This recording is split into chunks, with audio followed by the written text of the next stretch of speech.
What is up, guys? Teddy Cornwell here. Welcome to the Underdog Talk, the world's most underrated podcast on earth.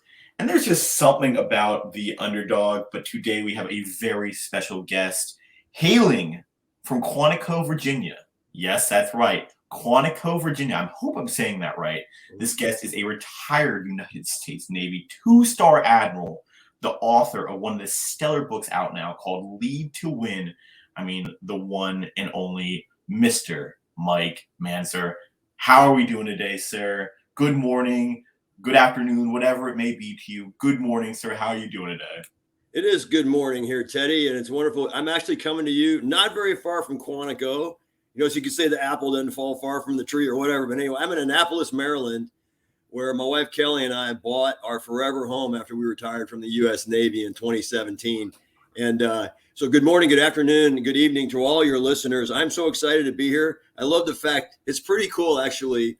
Maybe we got to pull this out. It's the Underdog with that badass icon you got there. That's not an underdog looking dude, right? So we got to talk about what how you come at, this idea of being an underdog. But I was born in Quantico, Virginia. That's correct. Moved all over as a U.S. Marine brat. My dad was a Marine.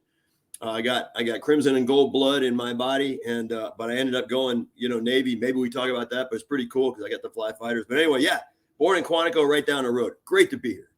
That is pretty darn cool. And, Mike, I'm only up the road from you. I'm in Columbia, Maryland. So it's a small world. You mean we could have done this in person? You could have come to the studio. It is a small world. It really is Underdog Talk. And obviously, Mike, you kind of mentioned a little bit about how you were raised, into a military family. Would you mind telling us a little more about your upbringing and then how the Navy came into play in terms of obviously deciding to ascend the prestigious Naval Academy? Yeah, so this is a great point for your underdogs out there. So I was again, Dad was a Marine, and in the book "Learn How to Lead to Win," we go through what we call the emotional drivers for everybody, and it drives your life, how you think, your leadership style, everything. And I won't go into it too far, but I grew up with these two emotional drivers. My dad's a Marine. I was never good enough. You got to be up here. It's one more pull up. And that's a metaphor, by the way. But he didn't even tell me he was proud of me until I was a 42-year-old man in charge of my second ship. And so and all of your listeners out there have stories like that because that's how people are brought up with their parents, right? And then my mom thought I was like badass. I could do no wrong. So as we talk about it, both of those propelled me up because I wanted to, I was cool because my mom said I was cool. My dad said I wasn't good enough. Both of them have shot me up. Here's the thing. For those emotional drivers, if I'd listened to my mom or I only had my mom, my head would be this big. I'd have an ego too big and I wouldn't be able to get out of my own way. If I'd only listened to my dad, I'd be folded up in the corner over there with my, my head between my legs facing a wall, not doing anything. So that drove me to kind of try to succeed as I got older. And I would say it's, more like middle school and then high school. I was pretty driven. So Dad went to the Naval Academy, graduated in 1958.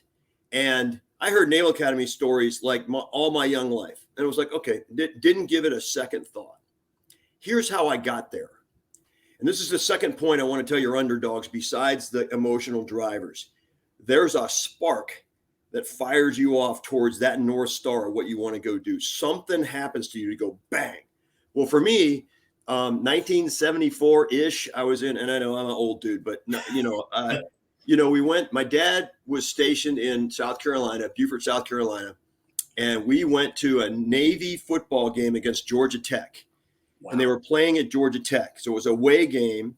And we went to that game. We walked into the stadium and we sat down in these cement bleachers, way up high looking down. And the midshipmen marched on like they do at the Army-Navy game. And I saw those men, at the time they were men, all in those dark coats and the white hats that we see. And I went, that's it. That's what I want to do. Bang. I mean, it was that vision. Seeing those people marching on. And I went, that's what I want to do. And I turned to my dad and my mom and I said, I want to go to the Naval Academy. I want to do that right there. It was like this emotional. And Dad goes, okay, got to go see the guidance counselor on Monday. And so on Monday, I went into the Robert Smalls Junior High School guidance counselor. And I said, I'm going to the Naval Academy. What do I got to do? And she takes 8.5 by 11 sheet of paper, and I wish I had it because I'd have it framed. And she puts it sideways like this, 4 columns, 9th, 10th, 11th, and 12th grades. And she says, and she writes each course in those 12th grades, like AP courses, science and math, physics. And she writes them. This lady just writes the courses and said, take all these courses. Okay. I went to 4 different high schools because my dad was moving around. And in each high school, I took my piece of paper in there and I said, I'm going to the Naval Academy. I need to take these courses. And we did. And then we got to my junior year. There was some good fate. My the person who helps you get into the academy is called a blue and gold officer. We were in Mission Viejo, California at the time. That's actually the high school I graduated from, and went to the Naval Academy from there. And the blue and gold officer there wasn't doing very good. My dad knew that. And so dad, even though he wasn't proud, he didn't do much. He was in the background kind of, helping. And he got me in charge, got me connected with another blue and gold officer named Chuck Clopton, who became my very first very good mentor. And he helped me through that final process of getting in. And I went there. And then I went, I'm going to go fly. And at first I was going to be a Marine aviator. So you see my North Star changed. Like, I'm going to get to Naval Academy. And then, all right, I got there. All right, now I'm going to go fly. What am I going to do here? And then I'm going to go fly fighters on carriers. And Tomcats are cool. I'm going to go fly Tomcats. And so I put this North Star out there. And because I had this emotional attachment to my North Star, I did everything possible to go do that. And I've been competing my entire life, grades in high school and then getting the academy. And everything I did in the U.S. Navy, which are 33 stories in the book, is about competing against yourself or other people to get to that North Star. And I love that North Star. I think it's so crucial in life to kind of have that North Star, as you talk about, Mike, and to really be able to lock and load. And, that sounds like an underdog story to me right off the bat. So we're going to skip the last question where I asked you what your underdog moment is, because that whole thing just leading to that Naval Academy was. Oh, no. I got a cool story for you for underdog. I got a specific tactical story for you. Then we'll keep that question. But I can't imagine going to 4 different high schools. I mean, just staying in one to me was a challenge when I was a youth. I mean, 4 different high schools, underdog talk. That is something. But I guess if you're in that military family, that is, I guess, something you're used to. No, here's the yeah. No, yeah, okay, idiot. Start. Ted. I want to emphasize to people, when you're in an environment and you're looking around and you're sitting there going, I don't know what to do here. Just go. Pick a direction and go. Okay. The military kids are used to that. And my experience is, even with my own children. So we moved around a lot too. And so the effect on the kids were good, but every person reacts differently to changing circumstances like that. And when we're growing up, when we're trying to fit in, whether you're an 8th grader or a 25-year-old, it's really hard sometimes. And I wouldn't say that military kids are used to it or, yeah, we can do that. I would say that we're more used to being put in that position. Mm-hmm. And like everything, and we can talk about this, and I want to get to this later on with you, is what does failure do for you? It helps you learn. Multiple failures give you resilience and resistance, and they're known. I can do this. And so you come into the first change of school. Coming into a new school sucks, man. I mean, especially if you drop in the middle of the year, right? And you're like the new guy. I'll tell you what, I dropped into Mission Viejo High School right before a junior year, and I ran for student government because I knew I had to be in student government. And I still remember to this day, I married Kelly out of high school. She was in the audience. My first day standing up there, I had on a blue zip-up hoodie, and I had it zipped down to here with no shirt on. My little, teenager chest there looking pretty cool. And I had one of those Italian horns down in the thing here. And I said, I basically made up stuff at that microphone in the gym in front of a student assembly going, you're going to vote for me for ASB vice president because, basically I'm cool, kind of thing. I just stood up there and went, what? And I didn't know anybody. And so, you got to just step in and you just got to do it because I'll give the underdogs a secret. Everybody around you is an underdog. Yeah. And everybody around you is trying to cope, and they're not better than you. They're all worried about you. And the quiet people are the ones that people are most afraid of. It's like, I wonder what she knows that I don't know. I mean, so just go in there and you know what? Courage is overcoming fear. Fear doesn't go away. A courageous person, the fear doesn't go away. You overcome the fear. Just step out and go, yeah, all right, I'm going to do this. And it's uncomfortable and it hurts. It's like, oh, I hate this, but yeah, just go. So that's what I learned in high school. And I just, as you go through those environments on the way, 4 different high schools on the way to the academy, I'm going to the academy. What do I got to do? And I endeared all the guidance counselors and the teachers to me. Teachers took me under their wing because I had a goal and I was committed and I was engaged with them and I wanted to go do that. And they just wanted to help me.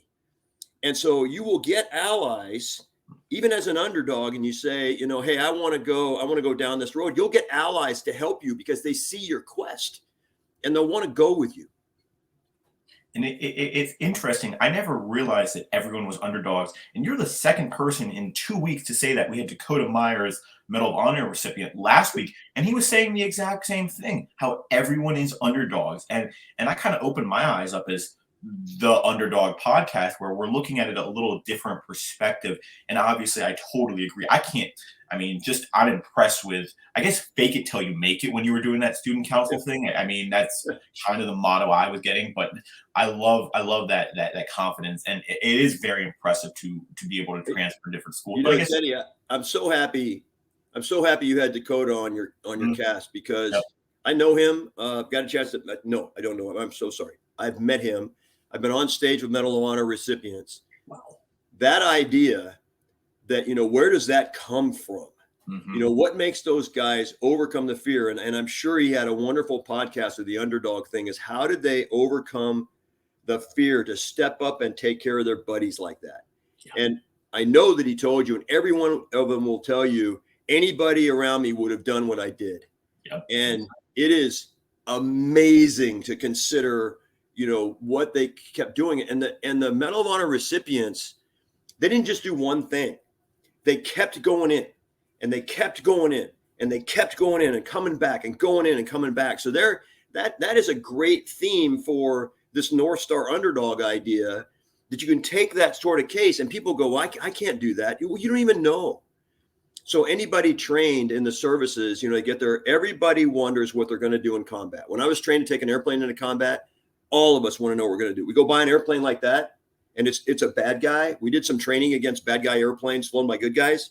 And it was all to take away the, when you come by. And the same thing, the first time somebody, puts a weapon down range and it's a bad guy, they're wondering what they're going to do. And it's the ultimate example. Dakota's example of that is he probably can't even tell you how he overcame that. It just clicked and he went. And that's obviously not all of us are going to, be put in that position, but when we are, we'll step up. We'll react the way that we're trained to. And it does help to think about that kind of stuff. And so it's wonderful that you had him on your cast because you sit there and go, I wonder what I would do in that situation. I wonder if I could step up. And that's a good internal thought process. It is, Mike. And I had never thought about it that way either. And if my facts are accurate about you, you were deployed at least 11 times in the Persian Gulf and the Pacific. Is that accurate? Yeah, about 15 actually, but okay, off by 4. Yeah, you got it right. Yeah. I said at least, but 15 times. First of all, Mike, from the Underdog Talk and everyone who's listening, thank you for your service. I thank you. No words, but thank you. That's all I have to say to you. Thank you for serving the best country on earth. So thank you, Mike. But that's got to be a soul-searching kind of journey, especially being deployed. Does one get to decide if they're going to be deployed, or is this a volunteer thing, or how does that all work? Well, it's definitely volunteer because I chose to, I chose to go into flying F-14s and naval aviation off of carriers. And so I chose that path and tried to, qualify, which I did. Again, another North Star. And I was, I made the grade enough to go fly Tomcats. And of course, Tomcats deploy. The interesting part about the 15 deployments is I seemed to hit every unit I went to at the cycle where they deployed, then did workup, back home and then deployed again. So I like twofers all the time. Some people from a timing perspective, they don't get that many. I have more than anybody I know that's post-Vietnam days. just because of timing. And then after commanding a fighter squadron, I went to Navy Nuclear Power School and learned how to do nuclear power, and ultimately commanded Nimitz. And so those deployments came in too. So it's just the things that I did to go to sea. And you just go out there and you operate in that environment, and it's stressful. You are, especially flying off a carrier. I mean, you're always on, and you're always thinking about how to get back to the carrier. You're thinking about your gas. You're thinking about the condition of the airplane, all that stuff. So yeah, it puts you in, environmental harm's way all the time. And then of course, when you go over the beach, theoretically somebody could pop something at you. So yeah. And before we even get into your wonderful book and leadership, the Underdog Talk wants to know how accurate, and I've heard that this movie was very accurate. How accurate was Top Gun 1 and 2? As someone who's actually familiar with all that, I have to know, how accurate was it? Well, it makes me laugh because I went to Top Gun in February of '85, and it was great. It's 5 weeks of flying and fighting, and you get a patch on your shoulder, and so we call people that went to Top Gun and Air Force Fighter Weapons School, call them patch wearers. So if you're a patch wearer, you went to that training. The first movie was filmed around us in class, and so it was filmed actually down the hangar in my squadron hangar, VF-51.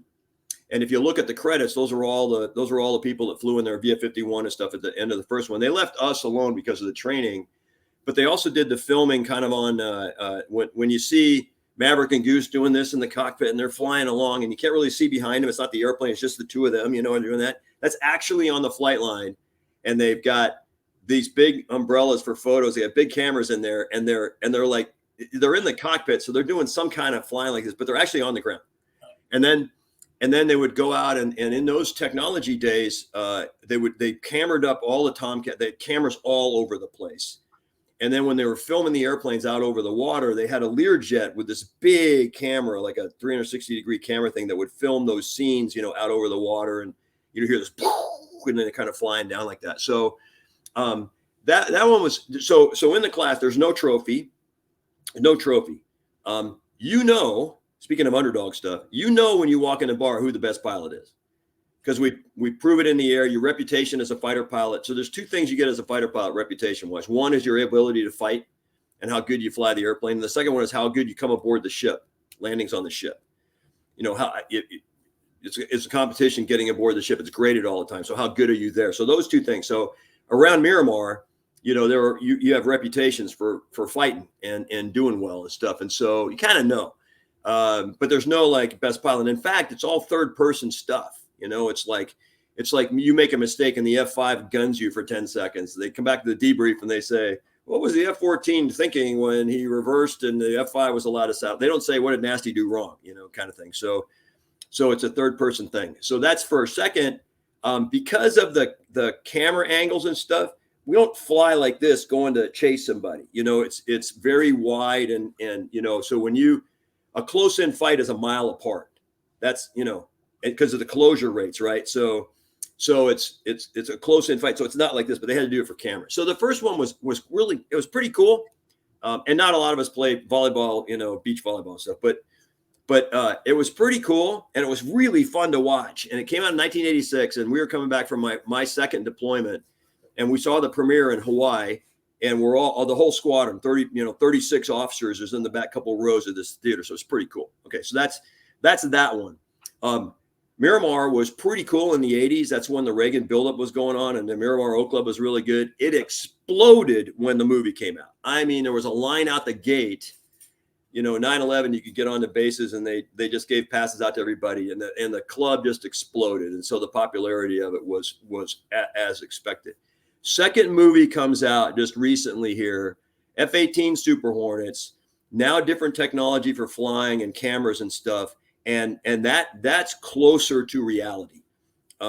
So, the way the tactical scenario where you come up over thing, roll in on the target, roll out, put the little cross on the target with your thumb while you're under G, that's real.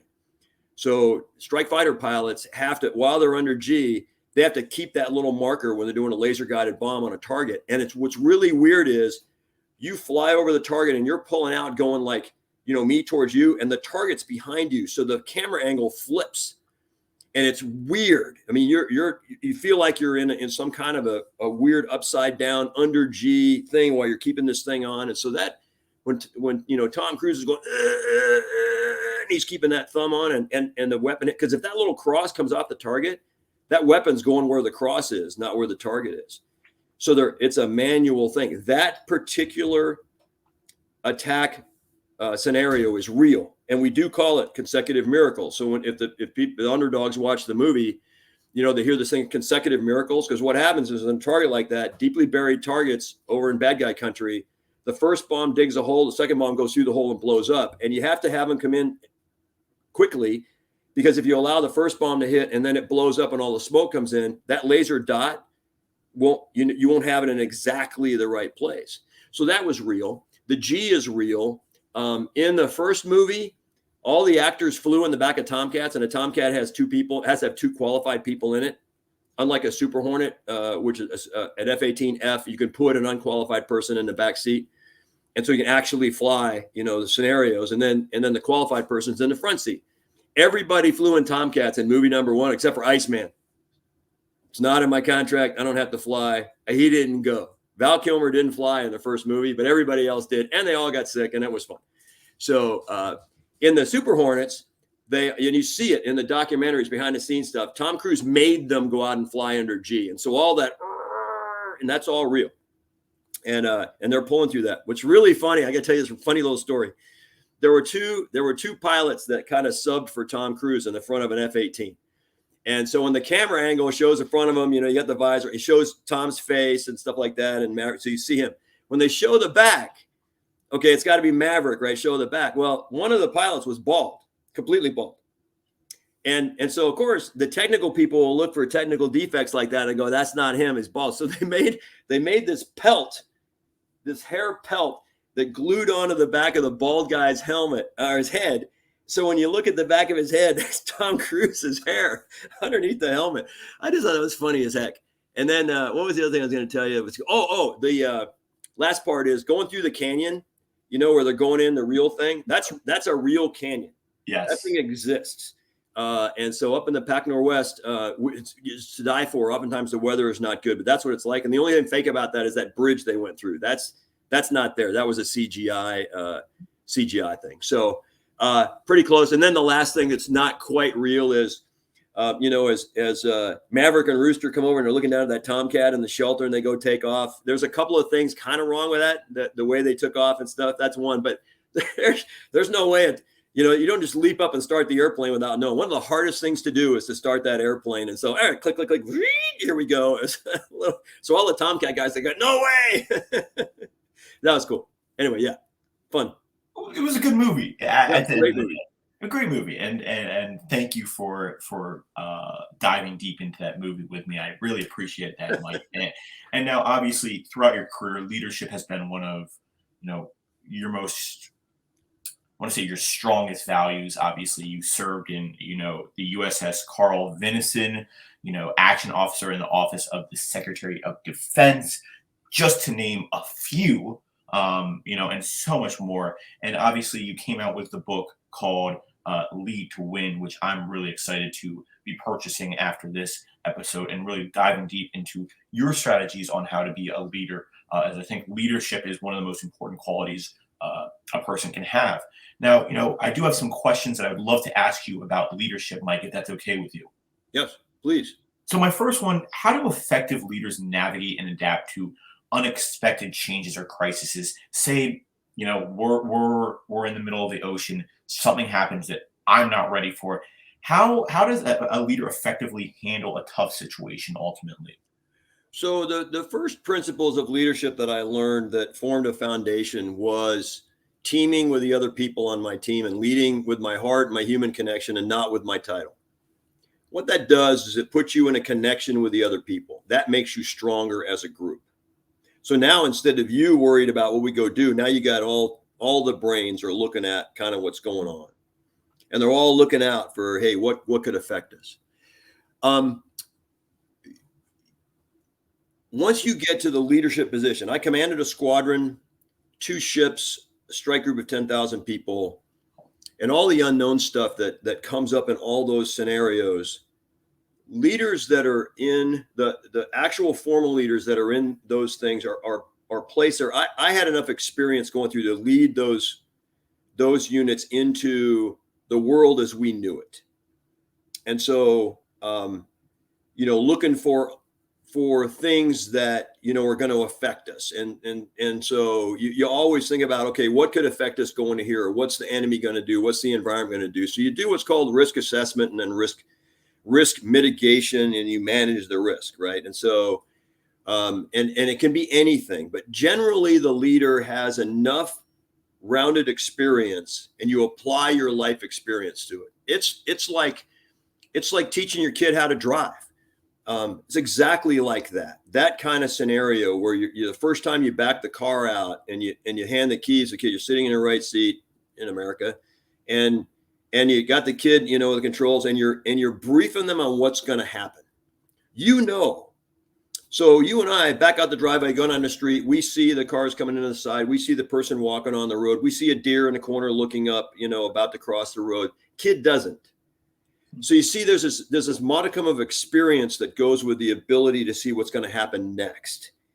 And so organizations put leaders in place that have the requisite experience to understand kind of what's about to happen. And then you think through, there's the deer, you're looking at the deer, you're seeing the deer's not going to move. Deer goes here. Okay, no problem. Now you're focused ahead again. Or deer starts to move, you start to slow down, and you're putting things in place. It's the same scenario. You can't expect, you're not gonna go in there. Here you go, kid. Hey, go to the store and get some milk, and you hand them the keys. Not gonna do that. So there's experience that builds up here, and we're not gonna just drop somebody in. So the underdog thing is like, oh, there's no way I could do what Mike did. No. He led a strike group.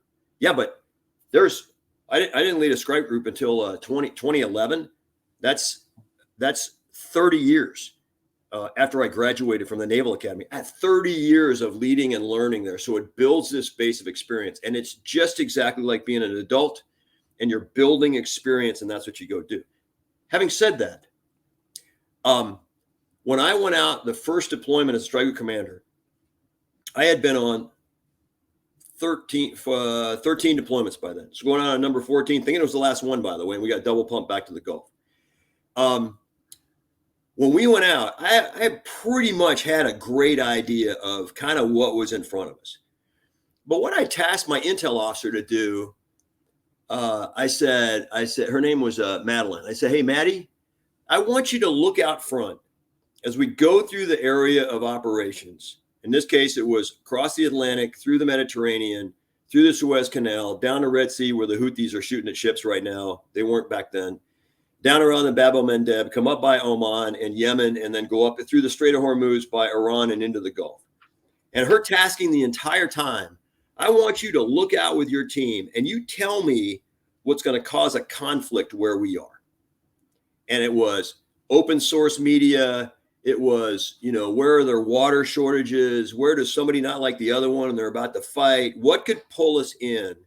And so I had the aperture open, and it was a kind of a non-standard intel brief every morning was for her to come tell me where the points of conflict could possibly be. And then we'd think about that. Okay. So the thing that leaders have to worry about, and underdogs, overdogs, any dog got to worry about, is the black swan, things that just happen. Yes. Great recent example, pandemic. Mm-hmm. Okay. I will tell you, I participated as an admiral in 4 war games when I was an admiral that had a pandemic happen. What's going to happen? And you know what? When it actually hit and we started talking about governance, the war game fell apart because nobody knew. And we go, well, we'll just lead through it. We'll just, the organizations will just do what they do. Right. And there was no way we could project what we would do, what each government would do in this case, because there's so many interrelationships. We couldn't war game it. And so when it really did come out, it isn't that we should have war gamed it. It happened, and that confusion and stuff, it presented itself. And people, we don't know what to do here. Masks, no masks. We had, of course, in the United States military, I was out by the time, but watching everybody deploy, and since I'd been there and I'd been a decision maker in this process, it's like, wow, how do you decide what to do? You sequester everybody so you can go on deployment, because our mission is to defend the United States, and you have to. And how do you balance, this, chance of death, sort of an illness, with the fact that we have to deploy? So those black swan events happen. The best leaders sit back, assess, get input from their team, and then decide on course of action to go forward based on what they know. It's kind of like war too. The enemy gets a vote. The worst leaders who just go, no, this is what we're doing, they don't get the input from the team. And I've seen this a whole bunch of times in the U.S. Navy. Leaders that don't take the input from their teams.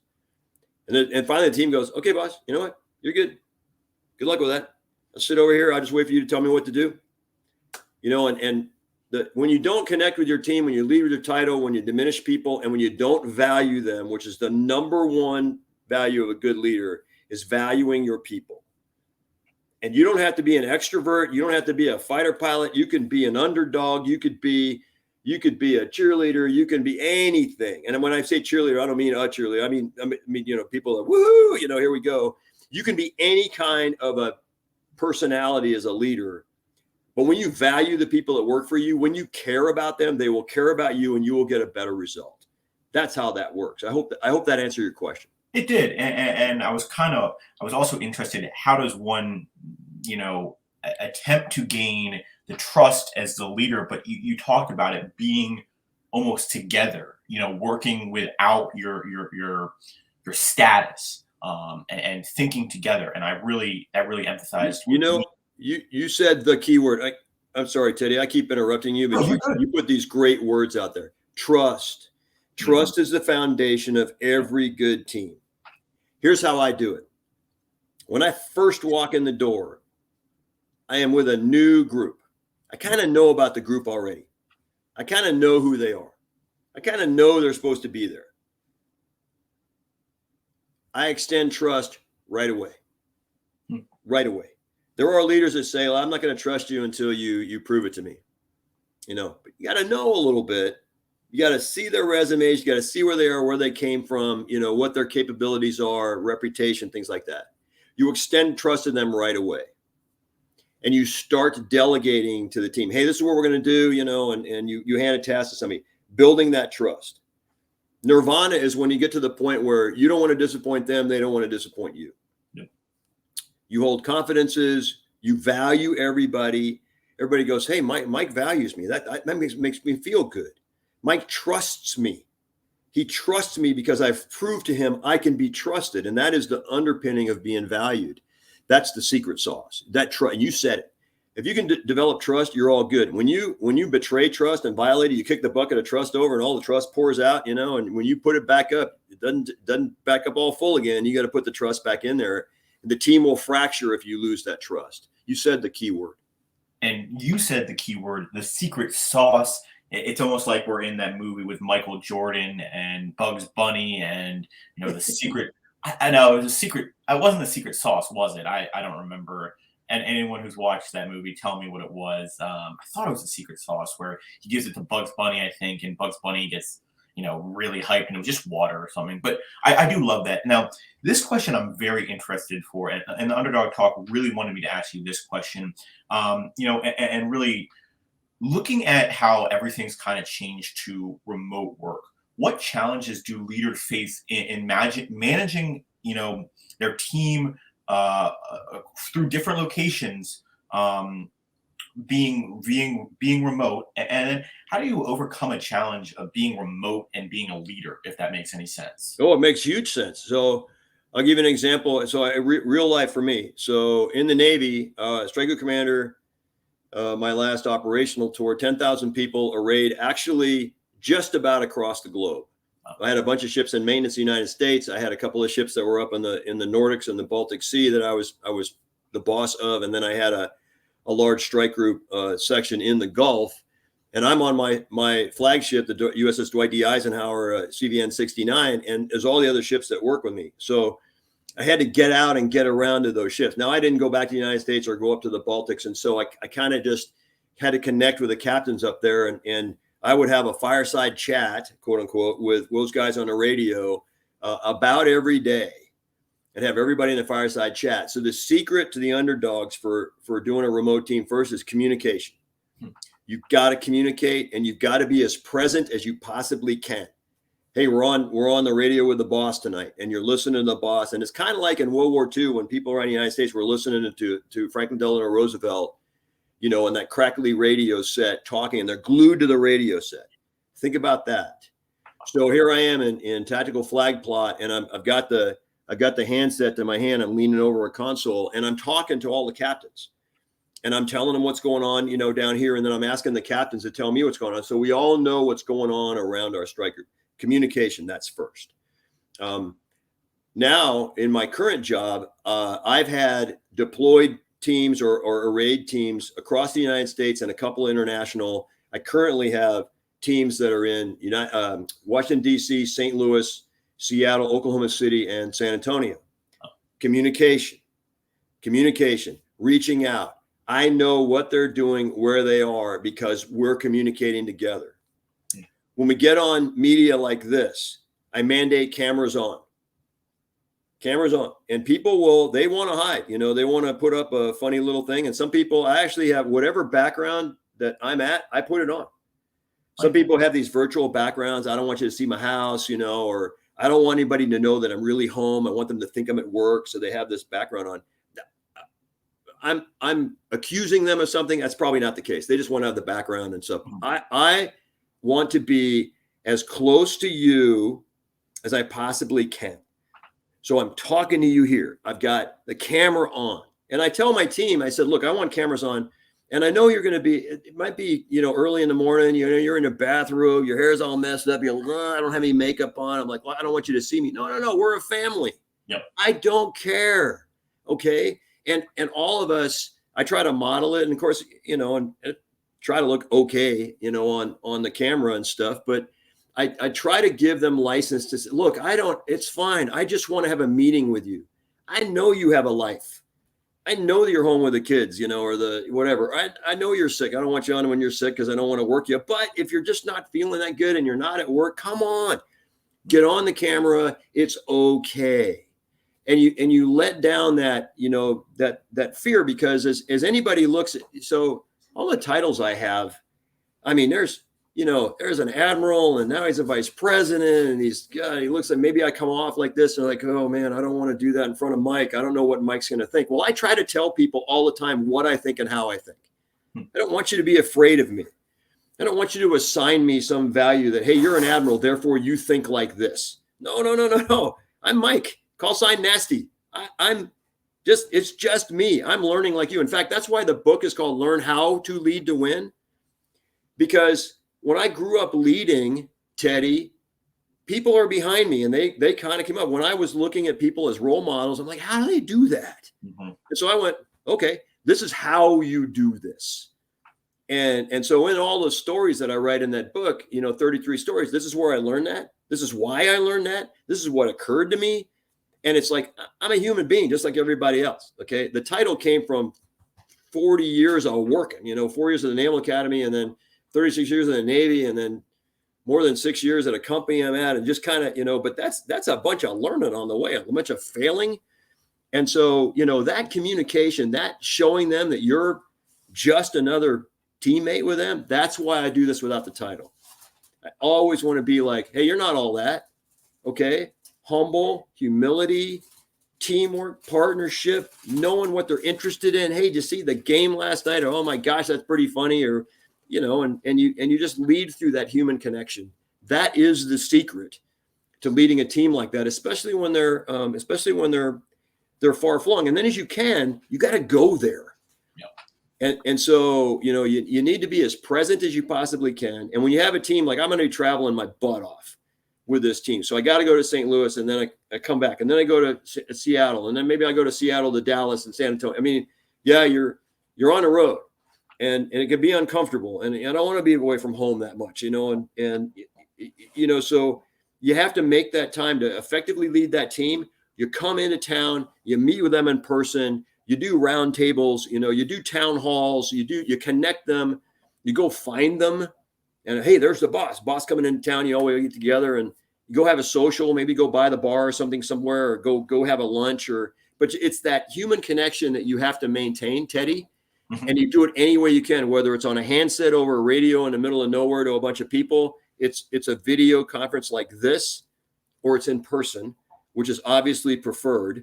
Yep. You want to maximize the ability to communicate. And one of those examples is putting the camera on for a Zoom or a StreamYard or something like that. And I listened to every word you said, Mike, and I think it's so important to. I really took away the humble aspect. Is people who are humble and have high ranks are truly some of the best leaders out there because they think without their badge, and I love that message that you conveyed. Now, again, I'm very interested in this answer as well. What is your biggest tip for someone who's looking to become a leader like you once were, sir, and still are, sir? What is your biggest tip that after everything you've seen, everything you've learned, is there a number one tip or trick for someone to look to become a leader? So I'm going to address one little thing first about humility and then go to that question, which is a hard question. Yeah. A lot of people, including me, have what's called imposter syndrome. They're like, I'm not supposed to be here. How am I the one that's like in the leadership position right now? That imposter syndrome turned positively can give you that humility. Yeah. And through my life, as I got big command jobs, I had a huge imposter syndrome. It finally started to diminish when I became strike group commander. When I was a captain of USS Nimitz aircraft carrier, I had a huge imposter syndrome. Like, how am I qualified to be here? But that kept me, I kept thinking about, my value. And so it kept me from being humble, running on going, I eventually got to, hey, that's pretty cool. I'm the captain, just kind of sitting there going, wow. And it wasn't cool. I'm the captain, like beating my chest. It was like, no, this is cool. I'm the captain. And it was fun. And so I engaged with all 5,000 people on the ship because it was just fun to be there. Yeah. But the thing that kind of crushed me down, from being all of that was this idea of an imposter syndrome. And I had to prove every day that I deserved to be there. Okay. So how do you step up into a leadership role? Well, like I alluded to before, as I'm going through a formal path in the United States Navy towards command of a fighter squadron, which I started flying Tomcats in 1983. I commanded my fighter squadron VF-51 in 1997 to 98. I was the second in command first, but my path was defined on the way up. So I was handed experiences so that I would prove my ability to lead on the way there. And then after that, I was handed experiences and the Navy put me in positions they know we're going to build my experience leading towards command of an aircraft carrier, then selection as a flag officer. And then I had to prove myself in the jobs, to then go be an admiral, right? For people who are seeking to lead, first of all, any personality can lead. People that go, I'm an introvert, I can't be a good leader. No, you can be a good leader. Think about, Tim Cook and Apple. He's an introvert. Think about Steve Jobs, innovator, but an introvert. Any personality style you can lead. It's influence. And so you want to connect on a human level with somebody, and you can be a leader. If you are in a formal succession sort of a situation in a company or in the military, you want to be seeking those mentors out that can give you the technical aspects of what it takes to like go be a manager, first line manager, go be an executive, and then go on from there. You can have as your North Star. You know what? I love this company. I'm going to be the CEO of this company one day. And you can even be to yourself in your quiet moments somewhere in the dark, and you don't want anybody to ever hear that. And you don't want to tell anybody, not even your closest friend. You go, I'm going to be that CEO. So have that North Star.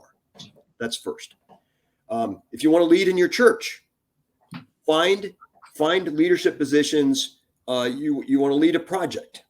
There's a community project that you're going to do, and we're looking around a congregation, and the pastor says, hey, we need somebody to lead this thing. Stick your hand up. I'll lead it. Just stick your hand up and volunteer. Step into the breach. Yeah. If you wait and you don't step into that, you will never have the opportunity. You will not seek the opportunity. You will not lead. You literally have to step into it. It goes all the way back to that very first conversation we had about overcoming fear. Well, I can't do that because I'm not qualified to do that. No, here's the secret. There are other people that will go with you and they'll look to you to lead. And the first question you ask them is, I have no idea what to do here. What do you guys think we ought to do? And then that collected team goes, okay. And you'll back and forth and go, well, we don't have any idea either. Okay. Anybody ever done this before? No. Okay. Anybody ever done anything like this before? Yeah, kind of. Okay. You go to the board, start writing, and you just bring people along. Many of your Underdog listeners will have been in those business retreats where they have you do these little exercises, where there's a rope bridge, or you got 3 pieces of wood and you got to get across this 15-foot, quote unquote chasm, which is literally just a little playground thing. That is all that they're looking to pull out the facets of leadership in each person. And people that are big, extroverts and always talking, they want to step up to the front and all that kind of stuff. Well, they'll put them in the back as a teammate to train them. You got to be a teammate, and they'll take the quiet, people, or the ones on the personality profiles that come up quiet, and they'll put them in the front to have them lead. So you practice. And so if there are executives out there right now listening to Underdog, or there are people that have a company group together, there's millions of companies out there that will do leadership training for you, that will do these exercises that allow you to kind of exercise those muscles of leadership through these scenarios, right? And so you have to step into it. So you want to have a North Star about where you want to go. You look around and go, what is the path to that North Star? And you ask people, you think about it, you look, you observe, you see somebody. When I first joined my very first fighter squadron, VF-51, 1984, went right on deployment right away. Like the month I joined them, we left. And I had done good enough in training that I was capable of just going right on deployment. So I was a landing signal officer trainee. So one of the people that controls airplanes coming on the back of the ship. There's some great stories in the book about that. And of course, a junior fighter pilot. Well, there was this badass dude it was a junior officer. His name was Denny Broska. And he was in the squadron already. He's a senior lieutenant. Dude's a male model. He's an LSO. He's a fighter pilot, and he was just badass. I just hooked myself to him. I picked him, and I said, I lifted with him every night. We'd go to the gym at like 1 a.m, after eating. I mean, I just patterned myself after him. I learned to be a landing signal officer from him. I dressed my uniform like he did. I shined my boots like he did. I learned how to fly. I was his wingman. He took me under his wing. I was his wingman. I learned how to fly from him. I picked him as my mentor. I'm going to do and act like Denny. And so that gave me a path. And then in each kind of squadron, I was looking around going, okay, who's the person that does this the best and how do they do it? And then you become, you get kind of close to them. Of course, the fighter squadron is a close knit kind of a place, but you get examples from people like that. Yep. You look at even observing somebody and say, hey, well, how does that person do that? Again, why I wrote Learn How to Lead to Win is, hey, Mike, when you were doing this, what did you think about? And so, here it is in writing. And then when I talk to podcasts or people like this, I describe these things so that people go, oh, okay, so I can present myself as an exemplar mentor of, here's how I did this. So that's a long answer to your question. And again, I listened to every word and I was fascinated by it. And I think one thing that I personally took away from that is, being uncomfortable is how you grow. So in that situation where you're at the church and your pastor asks you, hey, do you want to help out? Even if you don't want to, raise your hand. And that's where you become a better person, a better leader. And I love that example, Mike. And I love how you added that to the story. And, now my final question, and this is one I have been looking forward to, is this is the Underdog podcast, the world's most underrated podcast on earth. And there is nothing like the Underdog. And I am very excited to hear, what is your Underdog story that you're mentioning at the start, where everything was stacked against you, everything was not going your way, but you conquered it, you rose, and you shined. This is perfect. By the way, a quick footnote to your last question. there are many people in that church audience, metaphorically, Mhm. who are not sure they want to step forward. Yeah. When you raise your hand, you provide an example of that person who is looking around to see if they want to participate too. Yeah. And if you've established a connection with more people, they'll go, well, Mike just raised his hand. I'll go with Mike. I'll go. And you see that in the movies sometimes. You see all, they dramatize the pause and then somebody goes, you know what? I got it. Yeah. You see that. That is a real thing. That teamwork aspect of it. When Dakota Myers was with you, the thing that caused him to act was his buddies to the left and right. Yes. When you go downrange with a team, you are committing to go downrange. If somebody doesn't want to do something, the movie Lone Survivor. You're sitting in a group. What are we going to do? And you see them kind of working on it, and they're sitting there, and finally one of them, in a couple of situations, but one of them finally goes, okay, we're going to do this, and then everybody's in. Of course, it's a SEAL team, and they're all like that anyway. But it's a small example. Okay, so this story is in the book. It's called A Night in the Barrel. This particular story, Underdog, and when you said overcoming all odds, it is exactly the story I wanted to tell you.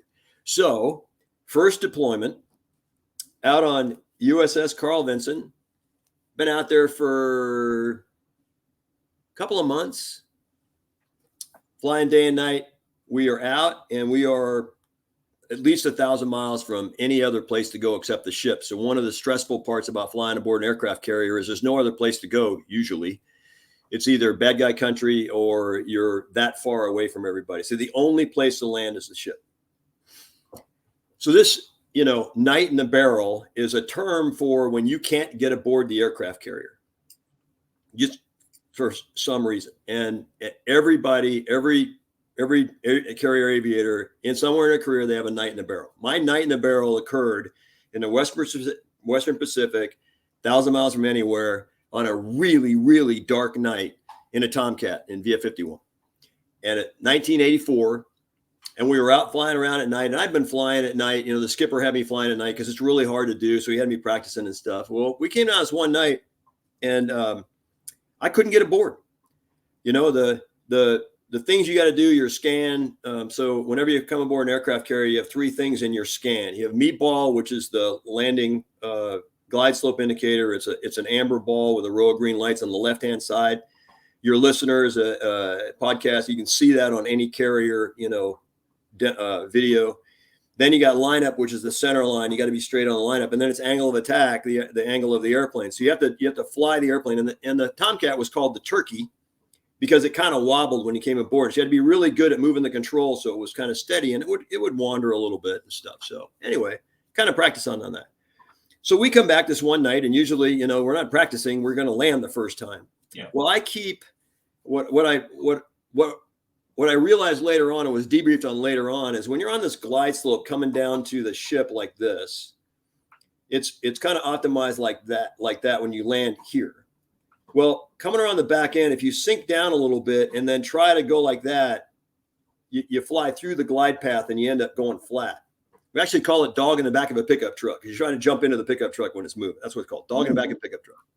Anyway, I'm too junior to understand, and the LSOs can't get through my head on the radio that I'm sinking here and then going up through. So I'm missing the wires. So I missed the wires 4 times. And it just, coming down, and black night. LSOs are talking to me. The controllers are talking to me 1,000 miles from anywhere. And it's called a bolter. So when you miss the wires, it's called a bolter. And I don't even land in the wires for the hook to skip it. I go all over the wires, touch down long, and then go back flying again. You always train to go full throttle, go back flying again like a touch and go. Yeah. 4 times. So they send me to the tanker overhead. So I go get more gas because we're running out of gas, right? So the pucker factor is running out of gas and nowhere else to go. And I can't land. And there's nobody to land the airplane except for me. So I can't do it. And I don't know why. I have no idea why. And I can't get it in my head. Now I'm flying that night with a guy that I don't usually fly with. His name is Tim Cowden. Call sign's AWOL because he missed a couple of ship's movements and, he got in trouble. So they call him AWOL and stuff. So he and I are flying together, 2 junior officers. Funny dude. It's and in the cockpit, you when you're flying with a guy all the time, you get a rapport going and they understand, hey, don't do that thing again, nasty, and so You get a little thing. Well, he and I didn't usually fly together. He was an excellent radar intercept officer at Rio, but we didn't really, we couldn't get the click going to come down. He's giving me that right information coming down so I could, I could land. So 4 times up to the tanker, fill up again. And by the way, on a black night, Navy tanking, you're putting the probe into the basket.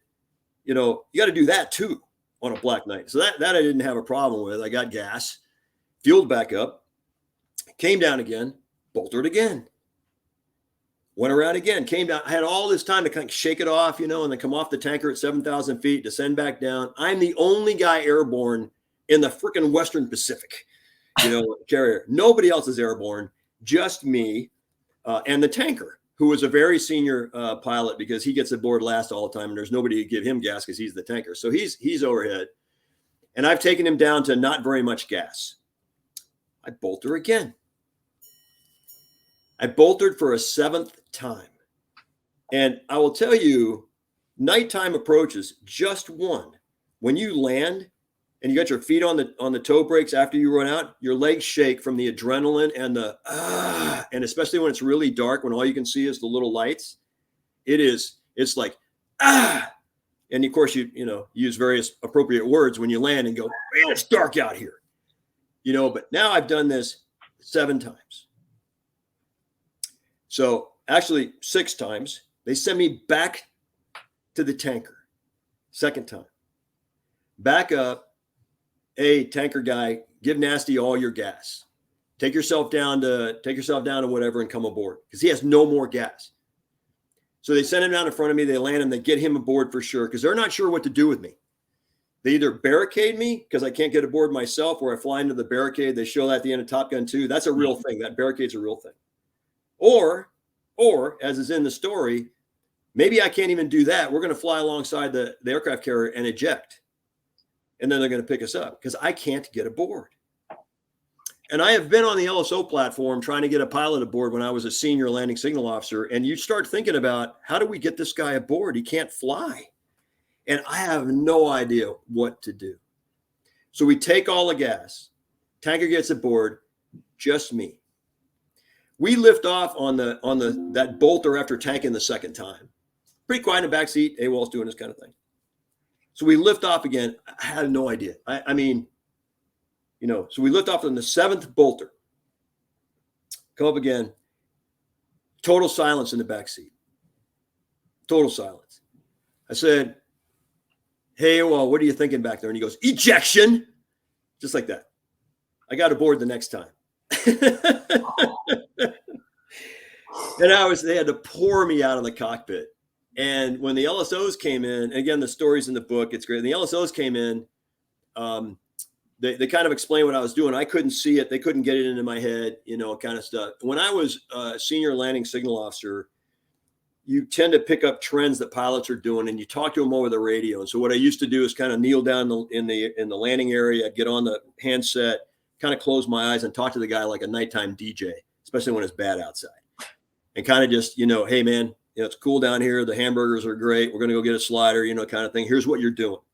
You're kind of taking the airplane. You're doing this, you're doing that. Can you visualize that? So you talk, you talk the person through a story, and you're visualizing that thing. That's what I didn't get that night, was the visualization of what I was doing.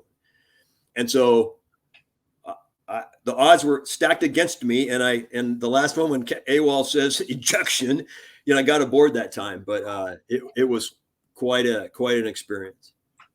And I honestly forgot I was on a podcast. I was on the edge of my seat that whole story, Mike, and I loved every second of it, and so happy that you got on and that you did not eject. That would not be good, I'm sure of that.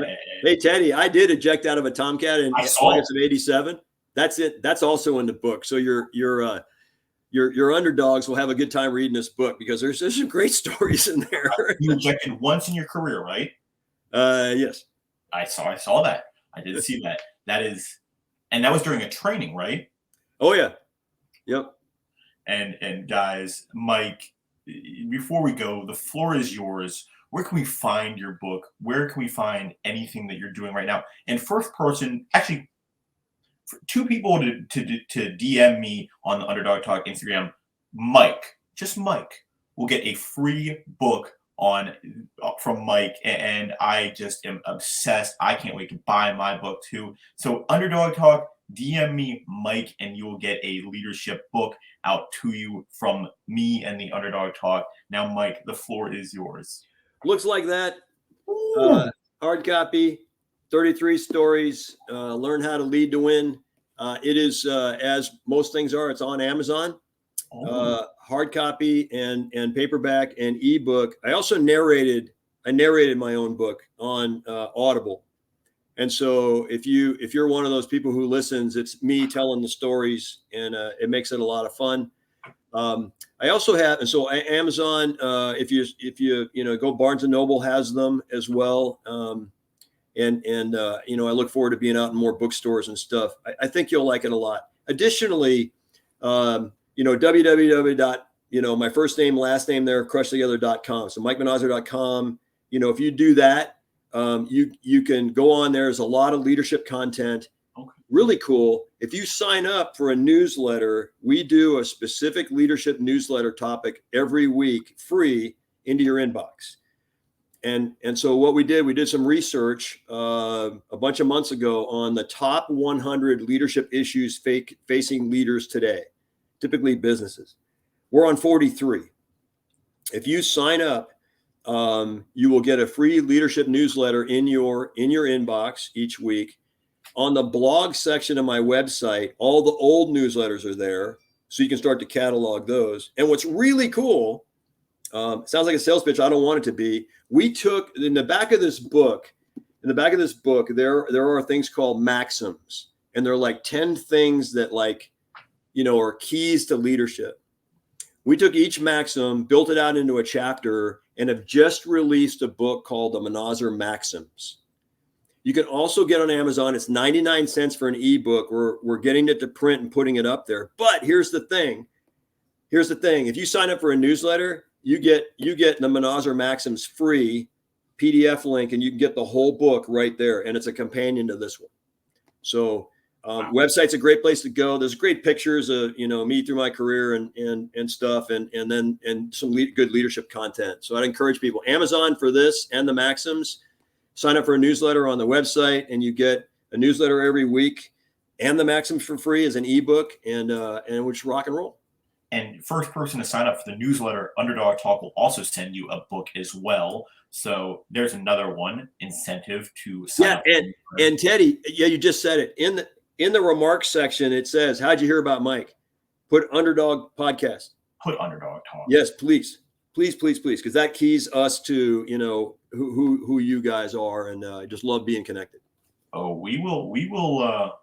You'll hear from the Underdog Talk fan group. We are quite a loud and rowdy bunch, right? Underdog Talk. Guys, do not forget to check out the book. And again, first two people to send me code or DM me, Mike, will get a free book. First person to follow the newsletter will also send you a free book as well from the Underdog Talk out to you. I mean, I'm excited to purchase my copy as well and see Mike's leadership styles, tactics, and techniques. Mike, again, such an honor and privilege talking to you, sir. From the Underdog Talk, we're so thankful and grateful to have you on the podcast. Guys, don't forget to like, comment, and subscribe on this video. Until next time, 2 Underdogs out.